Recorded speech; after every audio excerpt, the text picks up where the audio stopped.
The FBI is the most sophisticated law enforcement agency in the world, pursuing the most dangerous criminals. In Michigan, when a young woman disappears with her baby. She knows something's going to happen.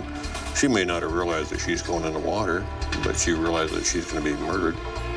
I was terrified. The Bureau mobilizes. This case I'll never forget. This case represents the most violent crime that I've ever investigated. He doesn't care about the feelings of others. He doesn't care about the rules. And if somebody is in the way, you simply kill them. FBI. Criminal Pursuit.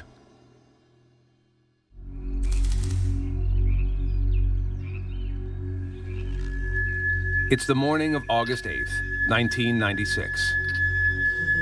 In the small rural community of Cedar Springs, Michigan.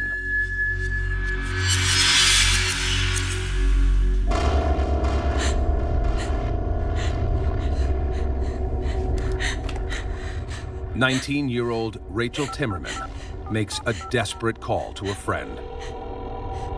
Hello? Something terrible happened. She could barely talk through her tears. She just said something horrible has happened. And I said, do you want me to come? I'll come right now. Jackie rushes to Rachel's house, which she shares with her mother and younger sister. Rachel, what's happening? Jackie has counseled Rachel since the girl was 13 and knows her home life has always been hard. Her mother really didn't provide well for her, be it food, finances, or clothing, or emotional support. She went to school erratically, and there were issues with clothing, and she had nothing to wear to go to school. Rachel experimented with drugs and was slipping through the cracks until she got pregnant with her daughter Shannon. For the first time, she had someone who truly loved her. Oh, she was the happiest baby. She laughed constantly. She almost never cried. After Shannon, she was really a changed young woman. She didn't party, she didn't smoke dope, she didn't drink.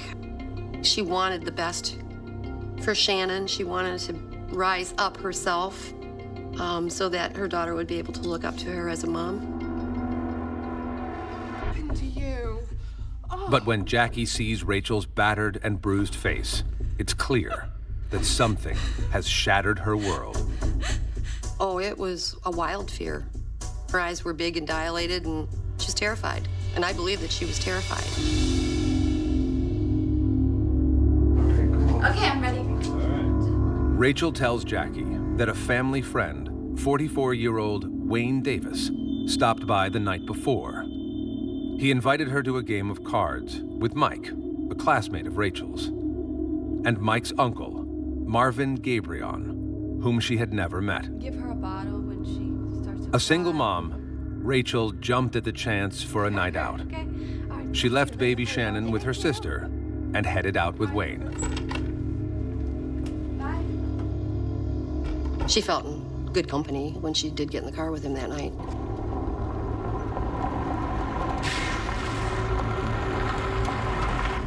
Rachel was anything but safe. They're driving down the road, and Marvin pulls over, and he kicks both of them, Mike and Wayne Davis, out and took off and pulled her out of the car and started trying to rape her. And she tried to fight him off, but he got the best of her.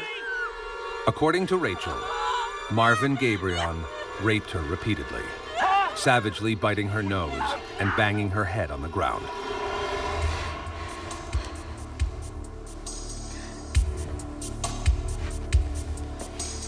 Now, Rachel doesn't know what to do. After consoling her, Jackie encourages Rachel to go to the hospital and report the rape. I did talk about justice and, you know, if you don't report this, you know, he's gonna do it, he'll do it again and again. She didn't value herself enough to think that her getting raped even mattered. Newaygo County Sheriff's Detective Sergeant Dave Babcock meets Rachel and Jackie at the hospital and takes Rachel's statement. She was afraid of him, and she made that very clear, and I certainly understood that, but at the same time, she wanted to press forward with charges. And on the way back, I said, you know, I'm really proud of you. She looked at me, I thought she was gonna deck me. And I said, what? And she got tears in her eyes, and she said, nobody's ever told me that before. Just broke my heart, you know?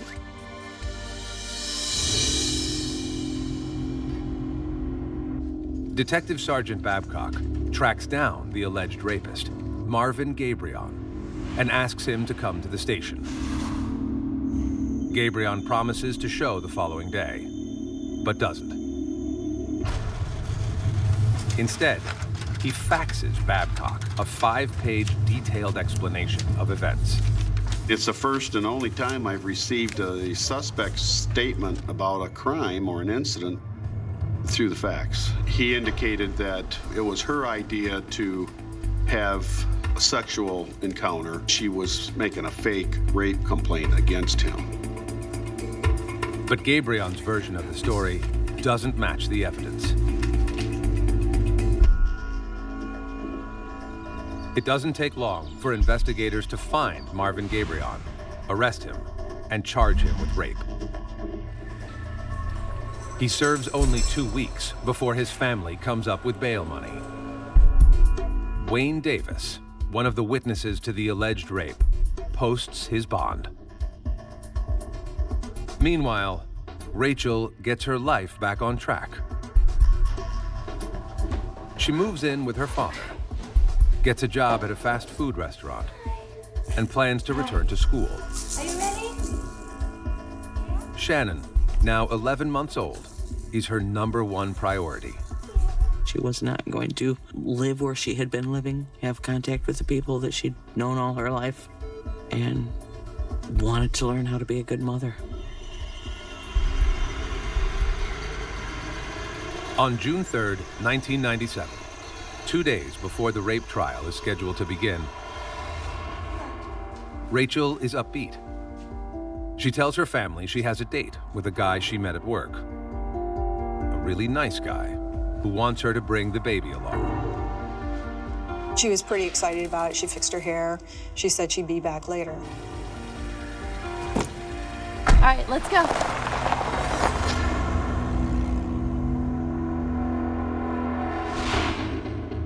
The very next day, her father receives a letter in Rachel's handwriting. Rachel apologizes for leaving without saying goodbye, but explains that she's run off to get married. She promises to write again after she settles down.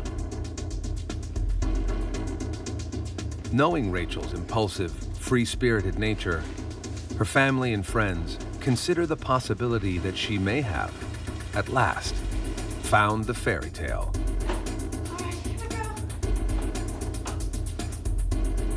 Maybe she did meet some nice guy and she just wanted to get away. You know, maybe she just wanted to get away from this whole rape thing and, you know, just take a break. But Kim Verhey can't shake the sinister feeling that something is wrong. They knew Rachel wouldn't have done that. She wouldn't have done it to me. She wouldn't have done it to my son. She wouldn't have taken Shannon from us. There's no way she would have done that. Who did Rachel run away with? It's a question that the FBI will eventually have to answer. But by then, it may be too late. There was a man who came to the house in a car, and he never got out of the car, never met Rachel's father or anybody in the family. She just got in the car with Shannon, and they took off. And she was never seen again by her family.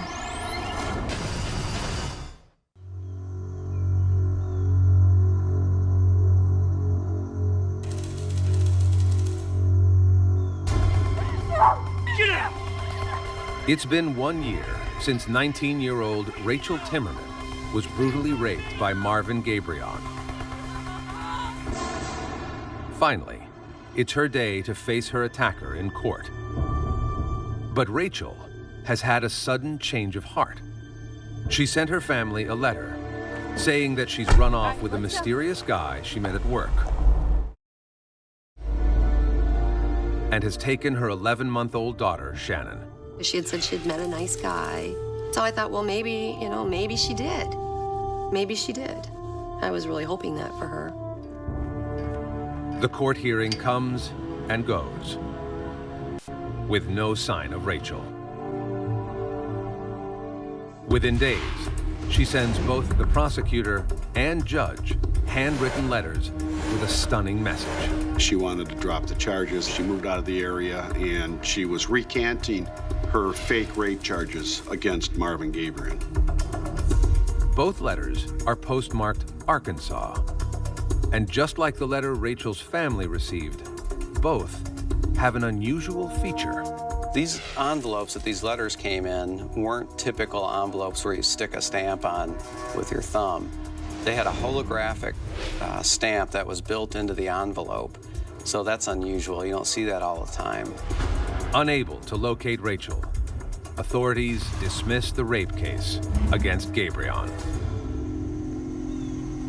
On June 14th, Father's Day, and the day before baby Shannon's first birthday, the family receives another letter from Arkansas. In it, Rachel identifies the man she's with as Delbert and says he just got a job in Little Rock.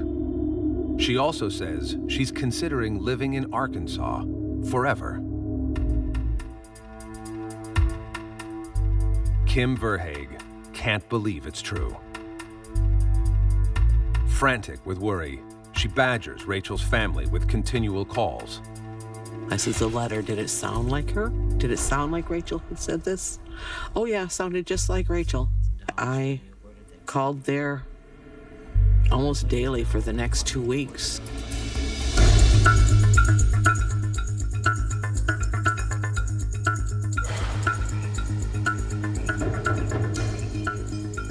One month after Rachel's mystery date, Douglas Sorter and his son-in-law go fishing on Oxford Lake in rural Newaygo County. I've always called it a mud hole in the middle of the woods. There's no bottom in it. I've dropped 150 foot of anchor line in it and never quit going. Just as the men are launching their boat, they notice something unusual floating in the water. They paddle out to take a closer look. When we got around the edge, I could see a cement block on the outside of what we thought was a dummy. And I told Nathan, I said, man, I don't like this. 2 or 3 more paddles and we was downwind of it and the stench hit us and both of us knew what we were seeing then. We knew it was dead guy, that's what we called it. We made the turn and started coming back and I said to my son-in-law, I hope whoever did this isn't watching us. Douglas and his son-in-law race to their cabin to call 911.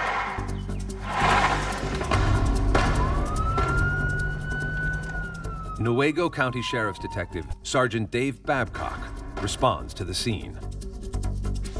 He's soon joined by Michigan State Police Detective Sergeant Richard Miller. Obviously, it was a homicide. Quite evident was the body was also wrapped in duct tape around the eyes and the face.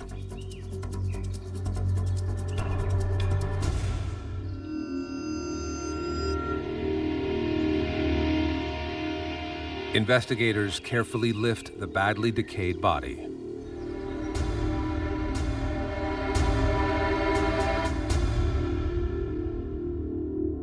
And are able to retrieve fingerprints. The body is taken to the medical examiner, who determines that it is an adult female. She appears to have had several surgeries, including a C-section, and could be as old as 50. Her eyes and mouth were taped shut, her hands cuffed behind her back, and she was chained to 63 pounds of concrete blocks that are marked with red paint and secured by padlocks. The medical examiner confirms that the woman was dumped in the water alive. You can only imagine what she must have thought. You know, this is her last moments on earth. She knows something's going to happen. She may not have realized that she's going in the water, but she realized that she's going to be murdered. She must have been very lonely, extremely hopeless feeling. Kim Verhaeghe reads about the murder victim in the local paper and is immediately suspicious. Rachel had had hip surgeries that are more common to somebody older. She had them when she was like 13 years old. You wouldn't expect to have seen a 19-year-old. She'd had a C-section, and I just had a really bad feeling. Kim contacts Michigan police.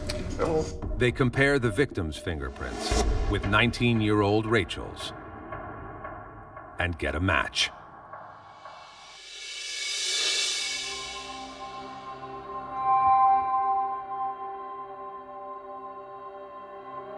I think all of us were still in like shock and disbelief that this horrendous, horrible thing had happened to Rachel. It was hideous. It was a hideous thought. What's even more terrifying is that baby Shannon is still missing. Was she too callously murdered? Or could she still be alive somewhere? I didn't sleep. I didn't eat. I paced. I couldn't sit even. After a few days of this, I was just losing my mind, basically. And I have a friend who's a federal judge in another state. And I called her and asked her what to do. She made a few phone calls and called me back and said, Kim, call the FBI. Tell them you want to report a kidnapping and a homicide. Special Agent Roberta Gilligan is assigned to the case. A mother herself, she is worried about baby Shannon and knows the FBI's back is against the wall. Time is of the essence. So it's important to move quickly and get as many resources into the investigation as you can. And start following leads, find out who was Rachel with, and to develop a possible suspect and try to track that person down to see if they might have any information about the baby or anybody who was in contact with Rachel. 5 days after recovering Rachel's body, investigators conduct a more thorough search of the muddy lake. The cadaver dogs that we used at Oxford Lake kept indicating there were more human remains down there. We couldn't find those. The FBI then issues a nationwide alert for the 11-month-old. Missing persons flyers are posted all over Cedar Springs. We worked with the National Center for Missing and Exploited Children, had posters of Shannon's picture and information so that people could call in with any tips. The tips lead nowhere, and investigators turn to the most likely suspects, the men closest to Rachel. They start with Shannon's father, Rachel's ex-boyfriend, Rick Verhaeghe. They may have had a fight, they may not get along, he may not have wanted to pay child support. I mean, there could be a number of reasons that he would be a potential suspect. But questioning reveals that Verhaeghe has been living in Florida and has an alibi for the day Rachel disappeared. Rick was not a strong suspect. He had no motive, really. He had no anger or resentment towards Rachel. But there is one man who was angry with Rachel. Marvin Gabri, the man she accused of rape. In fact, agents soon learned that Gabrion had threatened her to keep quiet at the time of the rape. You're not gonna tell anybody, are you? He told her he would kill her, but before he killed her, he would kill Shannon and make her watch. That's what he told her. Was Gabrion true to his word? And if so, how is this connected to the man who took Rachel out on a date? Let's go. The search is about to lead investigators down a twisted trail of death that will yield more questions than answers.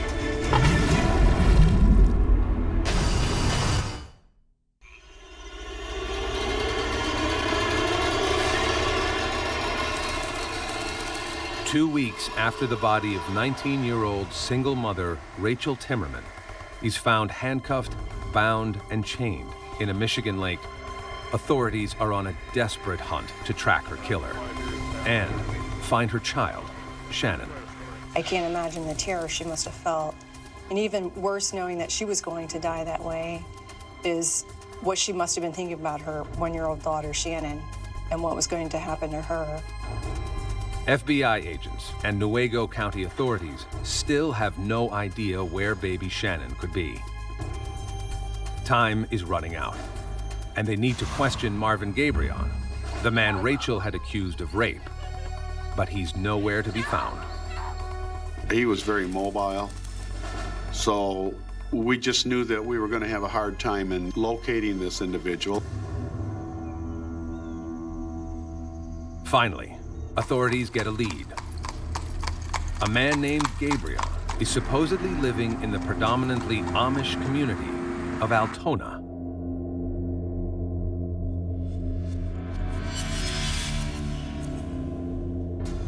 On July 12th, detectives Miller and Babcock go to the house and immediately notice something bizarre. This is during July, and a lot of smoke was coming out of the chimney.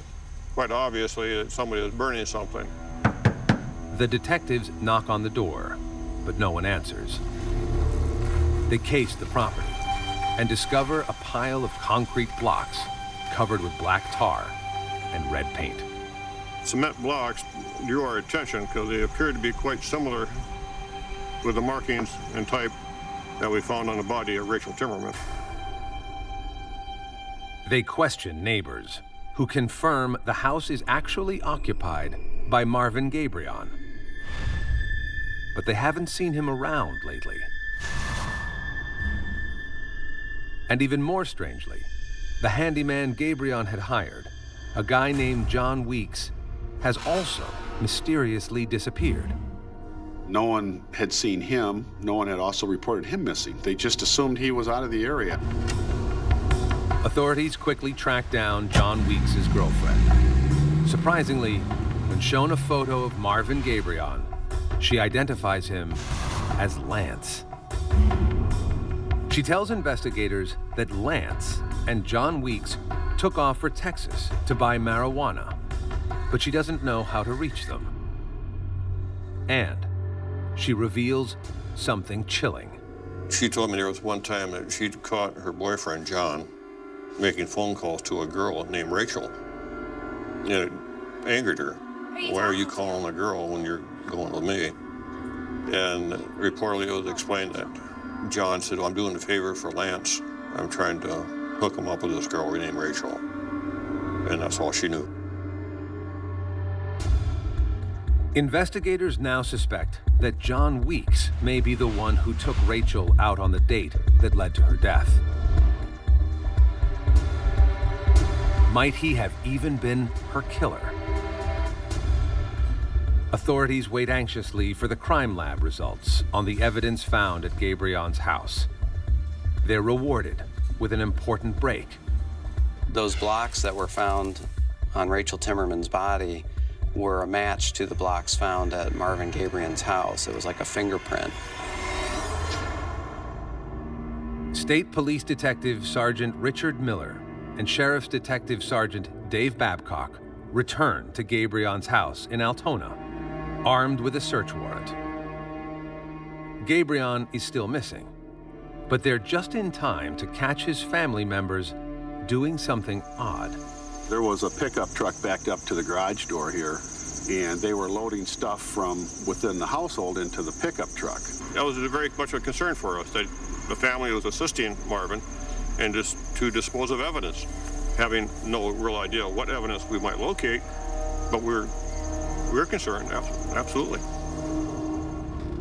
Babcock and Miller order the men to put everything back in the house, then enter the premises to carry out their search. One thing that really stuck out in my mind is that his use of duct tape. Literally, he hung his curtains with duct tape. The detectives recover cans of red spray paint, like that found on the concrete blocks,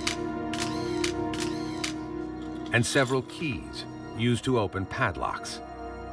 Even more disturbing, a book titled The Perfect Victim. But it deals with a sexual predator who kidnaps a woman and holds her as a captive for his own personal sexual uses. That was the only piece of reading material that I found in the whole house. Investigators determined that the keys unlock the padlocks that helped bind Rachel Timberman's body. Still, it's not enough to move the case forward. It's not like DNA. There's a certain number of keys that will open the same lock, and that's distributed throughout the country. So you can't say that this key is the only key that opens that lock. Marvin Gabrion's family won't reveal where he is, but authorities are learning more about him and are convinced that he's a first-rate scam artist and con man. He had several alter egos. He bought and sold property, vehicles, insurance policies in other people's names just to avoid being identified. Investigators are also convinced he has a limitless appetite for violence. Mr. Gabrion thinks of himself as very special. He thinks of himself as entitled to do whatever he wants to do, to be above and beyond the law, and his view of other people is that they are merely props in his world. Investigators' fears are confirmed when they learn that the Altona house Gabrion was living in is not registered to him. Instead, it belongs to a man named Robert Allen, a Skid Row transient. We didn't know where he was. We tried to contact the family and learned that he also had not been seen by family since 1995. So he'd been missing for 2 years at that point. Allen may be missing, but his Social Security checks are still being cashed by none other than Marvin Gabrion. Basically, he stole Robert Allen's identity and got his monthly benefits, and at the same time, Robert Allen disappeared. At this point, investigators have to consider whether Gabrion killed Robert Allen in order to take his benefits. And they're troubled by an even more twisted possibility. Could Gabrion have also killed John Weeks, the man who took Rachel on the mysterious date? He hasn't been seen since he told his girlfriend he was leaving for Texas with Marvin, AKA Lance Gabrion. We were able to document that Lance or Marvin never went to Texas, and that John, to my recollection, lacked the mobility. I don't think he had a proper vehicle that could even get him down there. So I suspected that there's one more for us, you know. With two of Gabrion's associates presumed dead, investigators try to get in touch with Wayne Davis, the friend who posted Gabrion's bail and the prosecution's star witness in the rape case. But Wayne Davis has also been missing for weeks and was last seen with Marvin Gabrion. The suspected body count around Gabrion is growing like wildfire. In addition to Rachel, there are now 3 men he's suspected of killing, all to avoid facing a rape charge. Marvin Gabrion is an antisocial personality disorder and a psychopath. He doesn't care about the feelings of others, he doesn't care about the rules, and if somebody is in the way, you simply kill them.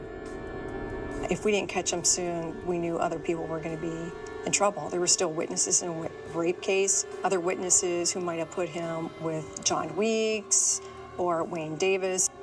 Everybody was afraid. Police suspect Gabrion is killing everyone in his path. Will Shannon be his 5th victim? I just think that he absolutely thought he was above the law and nobody was going to put him in jail, and anybody that tried to was going to die.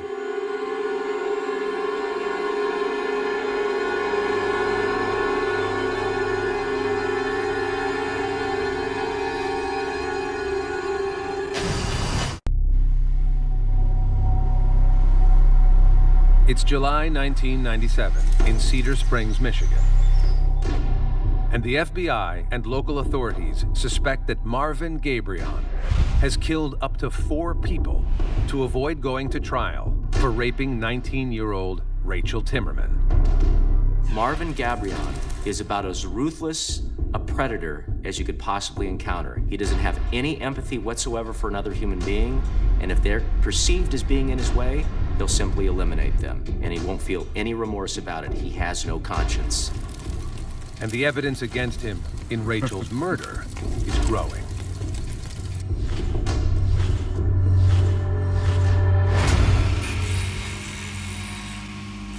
A neighbor of Gabrion's recalls a chilling incident days after Rachel disappeared. He was awakened by a racket outside at 3 o'clock in the morning. He said Marvin Gabri was grinding something off of an aluminum rowboat, and he said when Marvin got done doing that, he threw a length of chain and 3 cement blocks into the rowboat and left. Investigators are slowly piecing together what may have happened to Rachel. But they're left struggling with one critical loose end. Where is Rachel's daughter, Shannon? Everybody was still praying and hoping that somehow, some way, whoever had Shannon would, somebody had to have her. Rumors begin swirling around town that Shannon may still be alive, and that Gabrion might have sold her on the black market. He might have tried to do something else with the baby, give it to somebody, sell it, whatever. I mean, that was bandied around. The idea doesn't seem so far-fetched to Rachel's family and friends. Not very long prior to the rape, I was at Rachel's and she says, my mom knows somebody that wants to have a baby and he's willing to pay $25,000 for a baby. Rachel would never sell Shannon. But would Marvin Gabrion? I thought that was a possibility.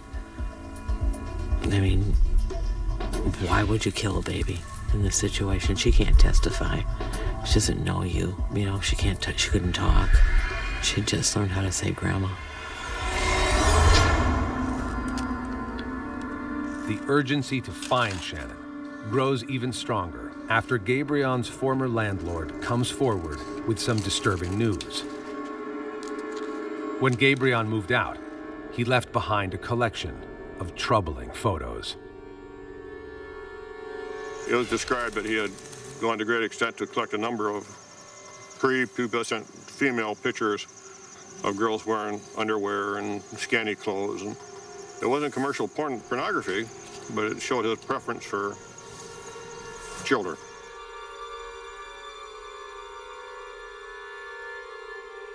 If baby Shannon is still alive, there's no telling what kind of trouble she may be in. Investigators need to find her before all hope is lost. On July 18, 1997, a few weeks after Rachel's body was found in Oxford Lake, investigators finally get a fresh lead on where Gabrion is hiding.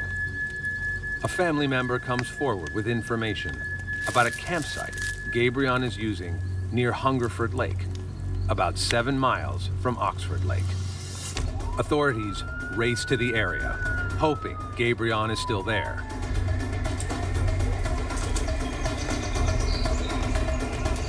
But when they arrive, Gabrion has already cleared out. Still, he has left behind critical evidence, including a barrette identified as Rachel's, baby bottle nipples, and the remnants of a disposable diaper. There's a little doubt in my mind the child was there. At that point in the investigation, there was hope in people's minds, in our minds as well. But Gabrion and baby Shannon have vanished once again. For 2 months, the FBI is stumped, until they get an anonymous tip from a man who has been funneling payments on a land deal to Gabrion. The man agrees to withhold the money, which he sends to a post office box in New York State, until agents can begin covert surveillance. Gabrion immediately notices the change. He was so anxious about getting the money sent to this post office box in New York. He made telephone contact. Where's my money? When's it going to be sent? On October 14th, 1997, dozens of FBI agents and a SWAT team, dressed in tactical gear and heavily armed, stake out the post office. As expected, around 11 a.m., agents see a man fitting Marvin Gabrion's description enter the post office. Gabrion has already slipped through their fingers for months. As agents get into position, they know that this time, they can't afford to let him get away.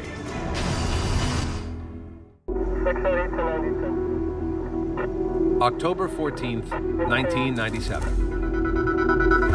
After carefully staking out a post office, the FBI finally has suspected murderer Marvin Gabri within their grasp. When he walks out the door, they strike. He knew something was up and he started to run, but the FBI agents caught him.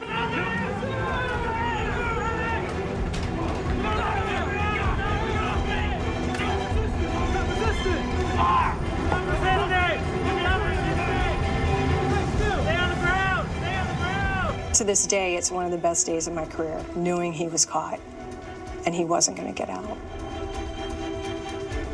Finally, Marvin Gabri is in custody. But will he reveal any information about baby Shannon? The investigators' hopes are short-lived. Gabri denies having anything to do with the baby's disappearance or her mother's murder, as well as the other victims. Yet though he refuses to cooperate with police, he has a rabid need to talk. Gabri begins writing to local papers and witnesses, even Rachel's family. One of the most horrible things about this case was how Marvin Gabri kept torturing Shannon's family and Rachel's family. He wrote many letters to Rachel's mother, and one of the letters was, it's your fault that Rachel's dead. You're gonna have to live the rest of your life picturing her sinking into that lake and the bubbles rising to the surface. I mean, he was relentless. Investigators encourage the family to write back, hoping it might prove to their advantage. The more a person communicates, the more tips, more clues they're going to give off. And that's what we were hoping for. And it was a way of us to try to get information, any kind of information that we could follow up to try to locate Shannon. Kim Verhaeg, the baby's paternal grandmother, offers to take the lead.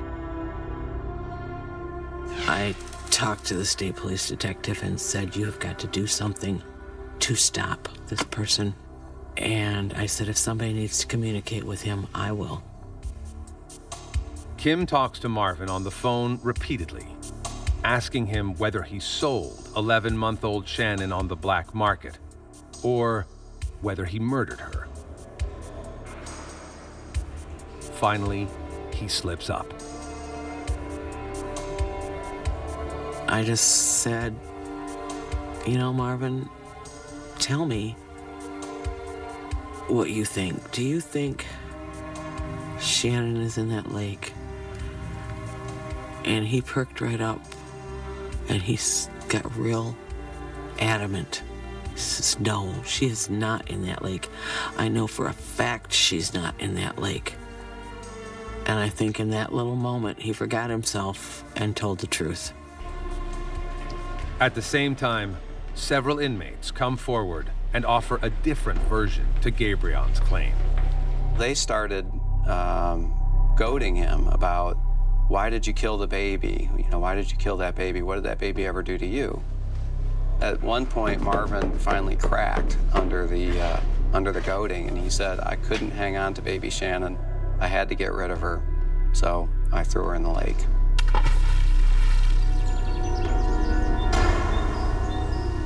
In May 2001, authorities decide to make one more major attempt to search the murky Oxford Lake. It's a lake where the water doesn't move very much. It's very mucky, and the hopes were that we might find something in the muck that stayed in place. That was our hope. They drain thousands of gallons of water and remove almost 300 cubic yards of sediment.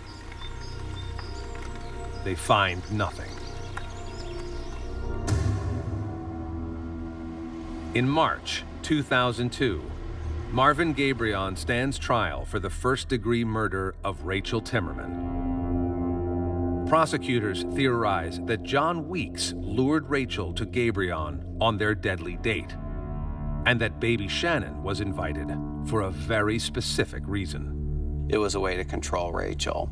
He had to get her to write those letters. He had to keep her quiet when she was at the campsite. And the mother's going to do a lot of things to try and save her baby. The jury finds Marvin Gabri guilty and sentences him to death. The sentence is later commuted to life in prison without parole.